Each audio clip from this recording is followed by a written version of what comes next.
While Corpus Christi, Texas, refineries prepare to restart as the storm shifts, several plants in the Port Arthur and Beaumont areas are under threat, pushing gasoline futures to the highest in 2 years. Motiva Enterprises LLC's Port Arthur refinery, the largest in the U.S. with the ability to process about 605,000 barrels per day, began a controlled shutdown Wednesday, and ExxonMobil Corporation's Beaumont refinery is also said to shut due to flooding issues. Total says a refinery in the area is said to have had a power loss, while Valero Energy Corporation's Port Arthur plant is offline due to the flooding, according to a person familiar with operations. This second wave of Harvey is probably doing more damage than most people thought it would. It's shutting some pretty significant pieces of the refinery puzzle. As refineries shut or slow operations, there is less demand for crude, weighing on the price of West Texas Intermediate oil futures.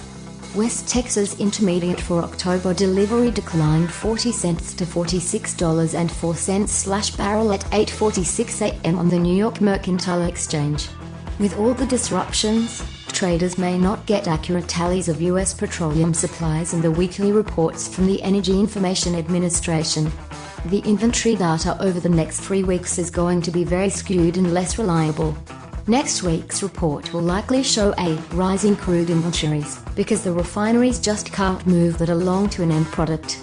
Nationwide crude stockpiles have slid for 8 straight weeks. The spread between the global crude benchmark Brent and its U.S. counterpart West Texas Intermediate widened Tuesday to levels last seen 2 years ago as shutdowns of Gulf Coast refineries and some pipelines in the region led to a buildup in oil supplies. The storm is creating an oversupply of crude oil on a temporary basis that won't be able to be relieved for a little bit until they can export and until these refineries start back up. The contango, where near-term contracts are cheaper than long-dated ones, is widening. The gap between the West Texas Intermediate for December 2017 and December 2018 has increased to the largest since mid-July.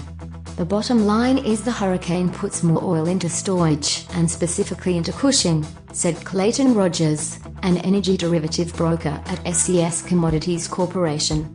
In New Jersey, referring to Cushing, Oklahoma, the delivery point for West Texas Intermediate and the biggest U.S. oil storage hub.